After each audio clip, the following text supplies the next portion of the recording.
Bali ito, meron tayong re-referent. Ito yung tatak niya, RM. Bali MiG 250. Kaya mo bang ayusin yan? Ayan. At meron din siyang MMA. Pang welding. Bali try natin kung ano ba sira. Saksak muna natin. Bigla lang daw nawala ito. Ginagamit daw sa welding. Bali ito, plug in natin. Baka sumabog yan. Yan, milaw. Milaw yung test light natin pero wala siyang display. Yan, naka-on.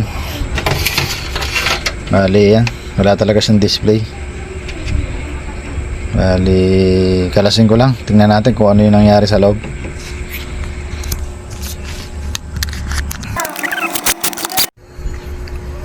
Bali ito, dito muna tayo mag-check ng ng parts niya kung anong nasira dito. Huwag naman sana yung IC. Dahil pagka yung IC wala tayong pamalit, mapupunta sa forwards to pagka wala tayong nakuhang sira dito. Dahil wala siyang output dito sa papunta PWM natin saka sa pan. Bali sigurado dito ang walang nag-ooperate. Bigla raw nawala yung ginagamit, bigla raw nawala. Sa malamang yung supply talaga dito. Bali yan, magche-check muna ako dito. Tingnan natin mga resistor, baka may nag-open o change value. Bali tingnan ko lang.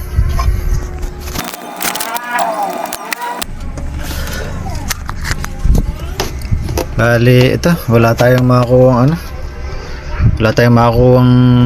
sira. Kaya doon na tayo babaksak talaga sa IC. Bali gagawin na lang natin dito 4 wires na lang. Wala naman tayong ganitong IC. Medyo mahirap pumanap ng ganito kahit sa online. Bali ang tatak niya yan UC2311. Yan, wala pa ata ito sa online. Wala akong makita nito. Bali naka-encounter na rin ako ng ganitong IC. Wala akong mahanap. Bali ilalagay na lang natin siya sa 4 wires. Ko-convert na lang natin. Mas matibay pa yung 4 wires kaysa dito kasi itong IC na to, ito mo kukunti lang pyesa. Ilang piraso lang. Ayan lang nagpapagana sa kanya dito sa transformer natin sa sa power supply natin sa bali 15 volts lang to. Ito. Yung lumalabas dito. Ayan 15 volts. Bali yun lang inilalabas ng transformer natin. Bali iseset na lang natin mamaya ito sa sa power wires. Gagawin lang natin 15 yung lumalabas. Dagdagan lang natin kahit mga kahit 16 volts para medyo hindi siya magagahol din sa ating PWM. Bali yun, i-convert ko na, ikabit ko lang dito yung 4 wires natin. Bali ito yung kakabit natin heatsink. Ibubutas na lang natin dito sa body ng ating housing. Yan, dyan natin lalagay. Bali pag ganyan ang dating yan. Ito naman ang 4 wires natin, dyan siya nakalagay. Bali yan, kabit ko lang, tapos tanggalin ko na yung mga parts dito na hindi kailangan. Bali ang matitira na lang yan itong diode. Bukod sa diode, lahat yung tatanggalin. Tapos di na tayo magtatanggal ng housing. Bali dito na tayo kukuha. Meron tayong output dito, positive negative. Dito na tayo kukuha. Dito na yung sa negative yung natin, itong black. Itong positive doon na sa sa may IC. Bali ito kasing diode na to, kumuha rin sa negative to. Ito, isa na to. Bali yan, yung diode na to, ang galing doon sa negative. Kaya hindi kailangan tanggalin to. Bali ang kailangan tanggalin yung IC yan, saka yung mga resistor, capacitor. Yun naman kailangan tanggalin. Bali sa naman natin, yellow blue sa output, dito naman tayo kukuha sa wire na lang dito sa diode. Hihinan ko na lang doon. Bali gawin ko muna. pinabilis mo na naman.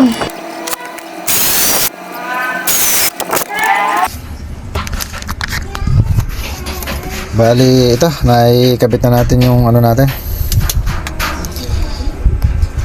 Bali, ito, pakita ko muna yung linya niya. Bali, yung block natin, dito tayo sa filter capacitor kumuha. Makikita naman natin sa board, bali, andun yung negative, yun. Bali, tinanggal ko lang yung socket yan. Ito yung socket niyan, ito, sa output. Bali, yan, kumuha na ako doon sa negative. Yung red nating ano, sa wire, sa 4 wires natin, doon pumunta sa pinaka drain ng ano, drain ng mismo IC. Yan, bali nakakabit doon. Tapos yung ano naman, yung yellow sa positive line, bali may diode dito palabas na, dalawa tong diode papunta sa pan, saka dito sa 15 volts na ano, na papunta sa PWM natin. Bali yan. Tapos yung negative, nagkaskas na lang ako doon sa board, dito sa capacitor, negative. Bali, ito yung negative na yun. So, may socket dito. Yung ground. Yan. Papunta lang doon. Kinaskas ko lang sa ako hininang. Para hindi tayo magtanggal ng board. Ng main board natin. Bali, yun. Sukatan natin lang ano. Sa tester natin. Yung output. Bali, i-calibrate pa natin to. I-ano pa natin yung ganyang voltage.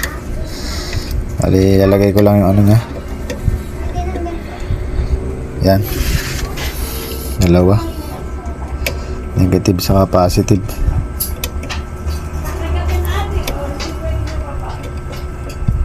Hirap ilagay ah.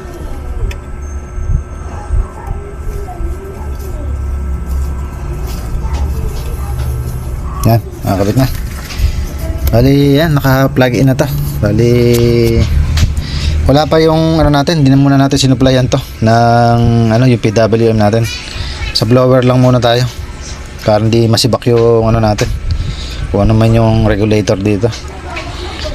I-adjust muna natin to. Gagawin natin 15 volts lang yung lumalabas dito.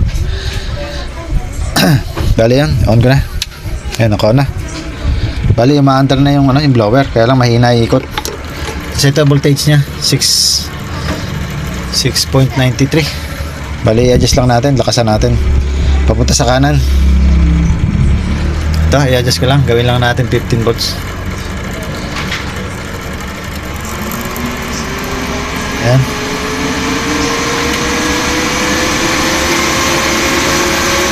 Ayan, 15. Bali, mas maganda kung hugutin ko muna. Bali, tanggalin muna natin yung blower. Ayan. Ito yung blower natin. Bali, hugutin muna natin yung blower. Ayan, nakatanggal na. Saksak ulit natin. Ayan.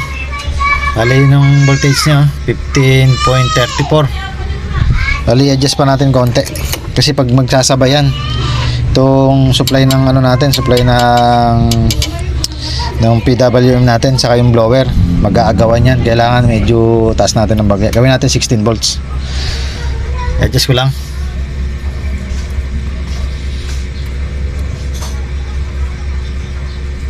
Ayan, 16 volts.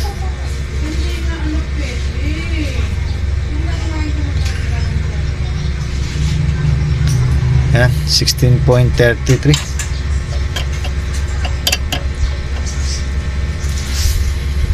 Isakto lang natin. Hindi lumabis.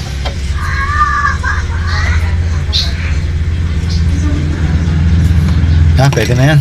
16 point ano, 22. Ayan, pwede na yan. Bali, na-adjust na natin. Bali, pwede na natin ikabit yung mga socket, tsaka yung tinanggal natin blower. Nahin na natin yung blower para maubos yung karga ng ano, ng filter. Tayo muna natin maubos. Yan, naubos na. Bali, ang voltage na yan, bumaba na, nag-drop na. Bali, pwede na natin tanggalin yung ano, yung tester natin. Bali, kabit ko na yung ano niya, yung mga socket. Sabi isa. Ito. Yun. Diyan tayo magkakaalaman kung okay na. Ate ko, wala nang problema pa doon sa mainboard. Sana lang tama dito sa ano natin, sa PWM, para wala na tayong problema dito sa gagawin dito. Bali yan, may supply na natin. Yun, testing natin ngayon. Bali, plug-in ko lang ulit. Baka sumabog yan. Yan. Nakakaalaman na kung magkakaroon. Bali, on ko na. Ayun, nagkaroon na. Wow, gumanaw ah. Bali, dun nga sa IC tayo nagkaroon ng problema. Kung bakit wala tayong kung bakit wala tayong supply. Bali, sukatan lang natin ng ng output kung meron. Bali yan, naka DC tayo, DC. DC out. Yan natin. Ayan, meron tayong Pinasusukat tayong 15.90. Bali, ang ganda na. Bali, okay naman to. Yung supply lang talaga ng ng ng transformer natin nang nawala to. Bali, goods na. I-testingin na lang natin kung okay na to. Testingin natin. I-set up ko lang. Bali, ito naka-set up na. Bali, kakabit ko lang yung natin. Ating cellphone. Na matesting natin.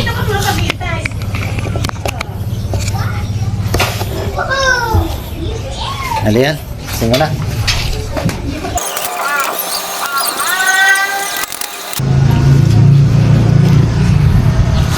Bali yan.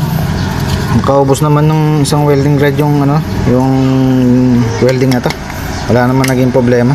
Tapos na-adjust din naman yung kanyang yung kanyang current. Bali sa problema niya okay na.